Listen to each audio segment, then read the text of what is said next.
Hey, what is up guys, and welcome back to my channel. My name is Robin, and today I want to talk about microservices, but with a twist.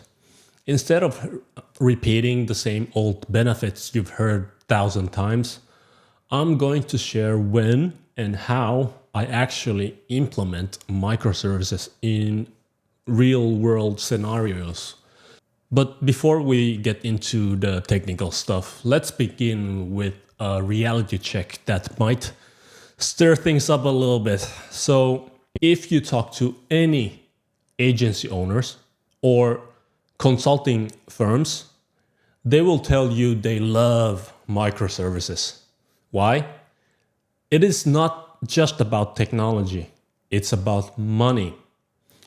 Microservices don't only make them the most money upfront, but they also keep customers paying retainer fees for years to come.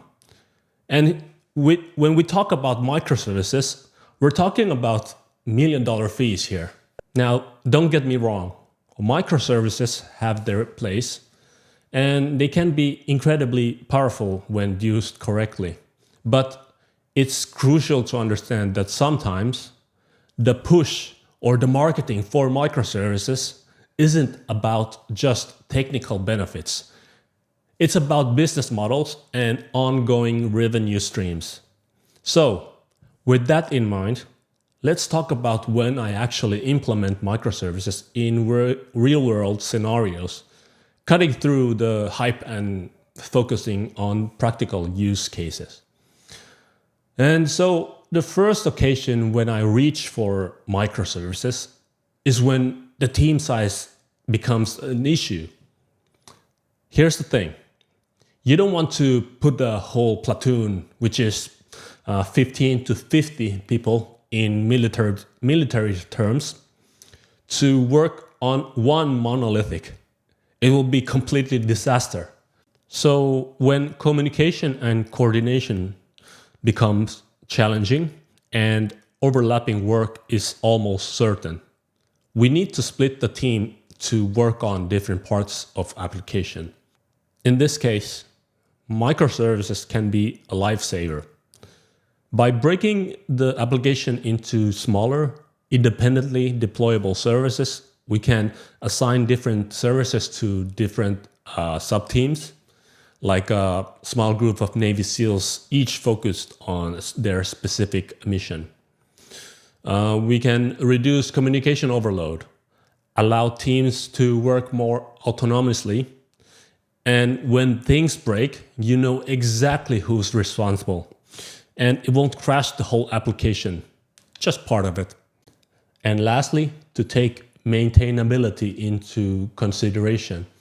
If someone leaves, their knowledge is confined into a smaller, more manageable piece of application, making it easier to onboard new team members. But here's the kicker.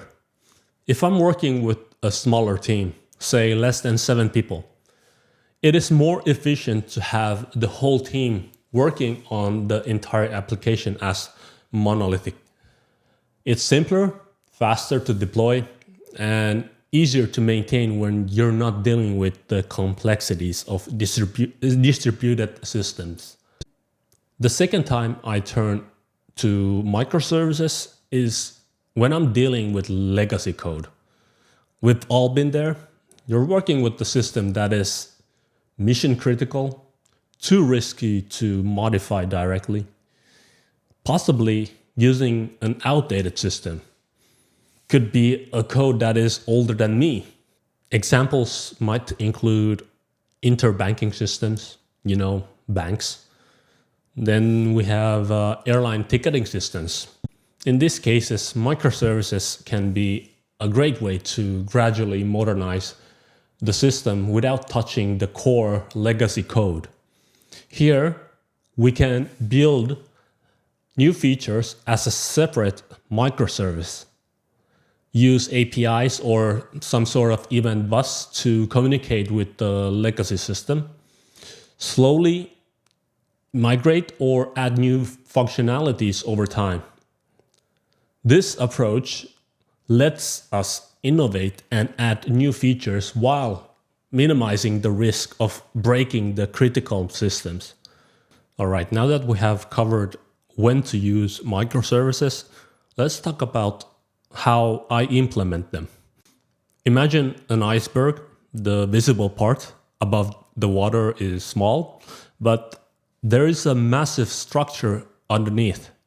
That's exactly how we should approach microservices and digital transformation. All right, the first we have the UI and design. The tip of the iceberg, this is what users see. It's the front end. Think web apps, mobile apps, or any hardware systems. Then we have the microservices and the APIs. This is where the magic happens. It's the layer that makes everything flexible and scalable. And finally, we have the legacy systems like banks, the base of the iceberg, the existing ERP, CRMs, and any other shit code. So this is where you do your magic, and beneath here, you don't touch, because if something breaks, it could kill the whole business. So there you have it. Not only when to use microservices, but also a practical framework for implementing them. The Iceberg Method can help you navigate the complexities of digital transformation, whether you're dealing with large teams or legacy systems. Now, let's be clear.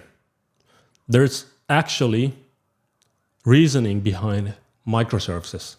They can solve real problems and provide significant benefits when used properly. However, this is important.